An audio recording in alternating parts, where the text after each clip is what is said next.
The mountains and forests of West Virginia offer many opportunities for peace and solitude, a time when one can engage in meditation, reflection, and prayer. However, these moments of peaceful repose can sometimes leave the pursuer of solace unknowingly vulnerable.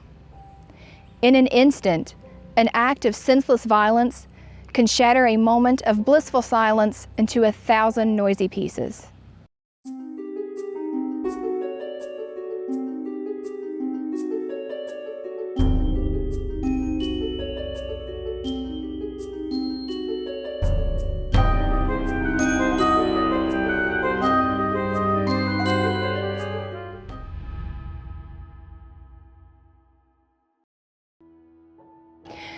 It was during such a time of prayer and reflection that the young life of Roberta Elam came to a sudden and tragic end at the hands of an unknown assailant.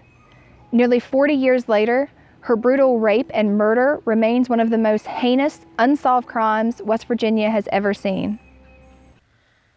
Roberta Elam was born in Minnesota in August of 1950. By 1975, she had graduated from Fordham University with a degree in theology and was living with her parents in New Jersey. Later that same year, Elam moved to West Virginia and began working for the Wheeling-Charleston Diocese, teaching adult religious classes all across the Mountain State. In August of 1976, Elam settled in Wheeling, West Virginia, and joined the Sisters of St. Joseph's Convent. In early June of 1977, Elam moved into the convent's mother house. She was now a pre-novitiate candidate, the first step on becoming a full-fledged nun for the Sisters of St. Joseph's and beginning a life devoted solely to God. Sadly, it was a dream that would never come to fruition. On the morning of Monday, June 13, 1977, Elam, known at the convent as Sister Robin, was in the process of making what is commonly referred to as a silent retreat, a time for reflection and contemplation, but above all, a time of prayer. Elam was seen jogging that Monday morning, a pastime she often engaged in. Sometime before 11 a.m., she was seen getting an apple from the convent's kitchen. Elam then went outside and walked up a small hillside near the mother house. Everything seemed normal. What transpired over the next 3 hours is mostly speculation. The Mount St. Joseph's Convent is located along Pogue Run Road outside of Wheeling, West Virginia. Although its campus is not open to the general public, it sits adjacent to and in sight of the Spydale Golf Course at Ogilby Park. While the immediate area around the convent and golf courses are out in the open, tree lines that serve as property markers extending out from the surrounding forests are not far away. Around 1:50 that afternoon, a caretaker at St. Joseph's found the body of Sister Robin on a sloping section of ground in an open field approximately 200 yards north of the mother house. The Ohio County, West Virginia Sheriff's Department was called, and the area where the body was found was secured. The scene was nothing short of sickening. Sister Robin's clothes was in disarray. Her blue denim jeans and underwear were pushed down to her ankles. Her blouse had been ripped and her bra pushed upwards. Bruising around her neck indicated that she had been strangled to death, and the disheveled condition of her clothes suggested possible sexual assault. About 30 yards away, a metal bench was found tipped over.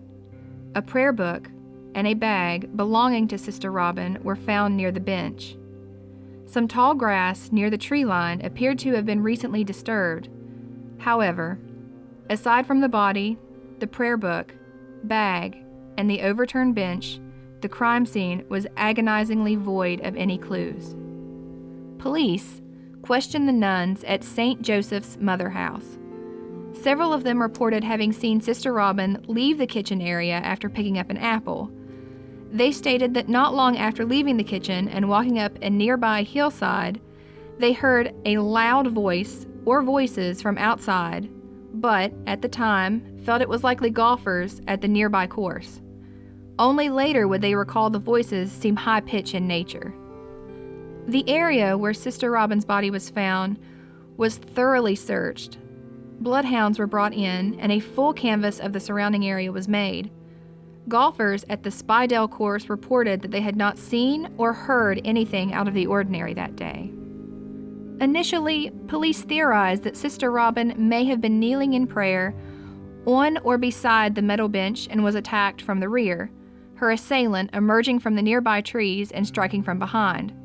However, an autopsy soon showed that the assailant's thumbs had been gripped around the front of Sister Robin's throat, indicating that the attacker must have initiated his assault from the front and not from behind. This suggested the unnerving possibility that Sister Robin may have either known her assailant or did not immediately feel threatened by his presence. Suspicion quickly turned to 4 members of an Atlanta, Georgia salvage crew who had been working in the Wheeling area for several months. 3 days earlier, Sister Robin reportedly told several of the sisters at St. Joseph's that one of the men on the salvage crew had words with her and used insulting and profane language. The Ohio County Sheriff's Department eventually tracked down and questioned all 4 members of the salvage crew, but soon determined that they were not involved in the slaying. While vicious and appalling in its own right, the slaying of Sister Robin could not have come at a worse time for the surrounding area. During the preceding 8 months, 4 women in neighboring Washington County, Pennsylvania, were also found raped and strangled. All had been killed within 25 miles of St. Joseph's Convent. Feeling that there may have been some links between the killings, troopers in Pennsylvania and West Virginia State Police met in Wheeling to compare notes. Many similarities between the 5 slayings were found, but each agency ultimately determined that the modus operandi between the murder of Sister Robin and the Washington County slayings was not consistent. In particular, both agencies noted that victims in Washington County had been strangled by articles of clothing which had been removed from their bodies, whereas it was painfully obvious that Sister Robin's assailant had choked the life out of her with his bare hands. Just days after the murder, the state police from both Pennsylvania and West Virginia publicly stated that the crimes, in their opinion, were not linked. For the moment, this theory was set aside, though it would never quite go away. The area where the rape and murder occurred was an immediate stumbling block for investigators. The sloping hillside and nearby trees quickly dashed any hopes of finding any eyewitness to the actual murder. Police soon determined that the assailant was likely familiar with the area and knew that it afforded ample cover from both the golf course and the convent. The mood in the surrounding neighborhood grew tense. The lack of any new clues, coupled with the delay in obtaining test results from the State Police Crime Lab in Charleston, only added to the apprehension. 2 weeks after the murder, with the investigation at a virtual standstill, 4 investigators from the West Virginia Crime Investigation Bureau arrived in Wheeling. These investigators began reviewing what little evidence had been gathered, as well as questioning possible suspects. The CIB investigators also reestablished contact with the Pennsylvania State Police, a clear indication that the possible link between the murder of Sister Robin and the 4 slayings in Washington County was still being considered. On July 13th, exactly 1 month after Sister Robin's murder, the West Virginia State Police made a public appeal for help in their investigation, reminding the citizenry that they were, in effect, the eyes and ears of the police force. Given the already tense atmosphere around the Wheeling area, and fearing that some people may be afraid to come forward, the state police went to great pains to emphasize that any and all tips would not only be investigated, but treated as strictly confidential. The appeal was, apparently, at least partially successful. On August 15th, state police, in a follow-up appeal, released details about a suspicious vehicle seen near the area around St. Joseph's on the morning of the murder. 2 witnesses spotted the vehicle here, along the northern side of Pogue Run Road. The vehicle was described as a 2-door 1969 Chevrolet Impala, either light blue or gray in color. The vehicle's condition was described as rough, with patches of rust, chipped paint, and several dents along the driver's side door. Although they could not say with 100% certainty, The two witnesses stated that they were fairly positive the car had West Virginia plates. 3 decals in the right corner of the rear window were also reported. One of the decals may have had something to do with coal mining, while the other 2 were religious in nature, one of them bearing the name Jesus. A praying hands type sticker was affixed to the rear bumper, and one of the witnesses reported seeing several religious pamphlets in the back window. Other witnesses reported having seen the same vehicle on Pogue Run Road as far back as October of 1976.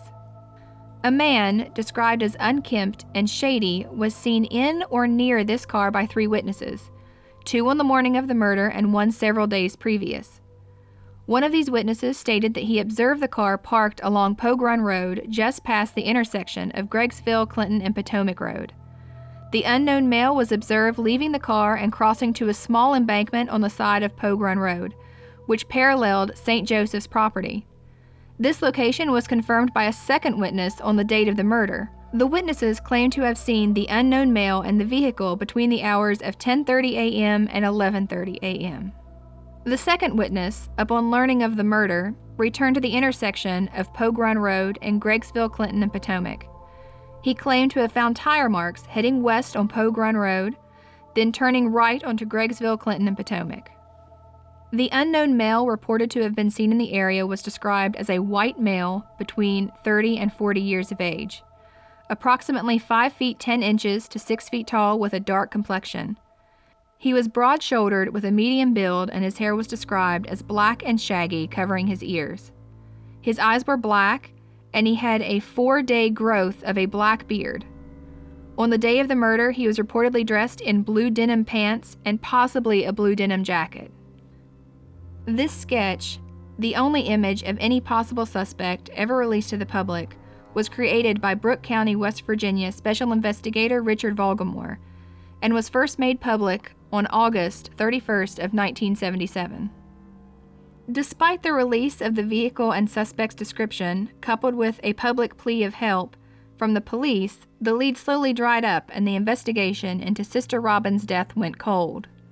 In 2001, Tom Burgoyne, the former head of the FBI office in Wheeling, became sheriff of Ohio County, West Virginia.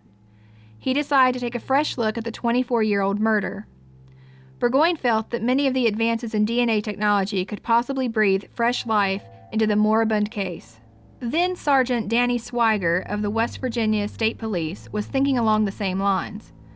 So a DNA sample believed to have come from Sister Robin's killer was extracted and entered into the Combined DNA Index System, or CODIS. By 2005, this DNA sample had allowed Swiger and the Ohio County Lieutenant Joe Chuchta to eliminate 23 possible suspects, both living and deceased. Unfortunately, while allowing investigators to say with near certainty who did not murder Sister Robin, the DNA profile and renewed investigations have yet to name the killer.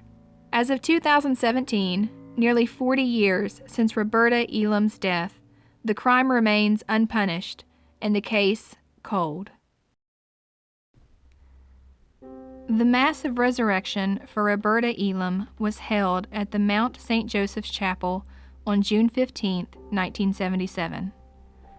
Over 200 people, including Sister Robin's family, and Bishop Joseph Hodges, Bishop of the Catholic Diocese of Wheeling-Charleston, were present. Before her burial beneath a simple marble marker in St. Calvary Cemetery in Wheeling, Reverend Keenan Ryan, campus ministry chaplain at West Liberty State College, delivered a eulogy. In part, he stated that a terrible thing has happened which cannot be twisted by logic.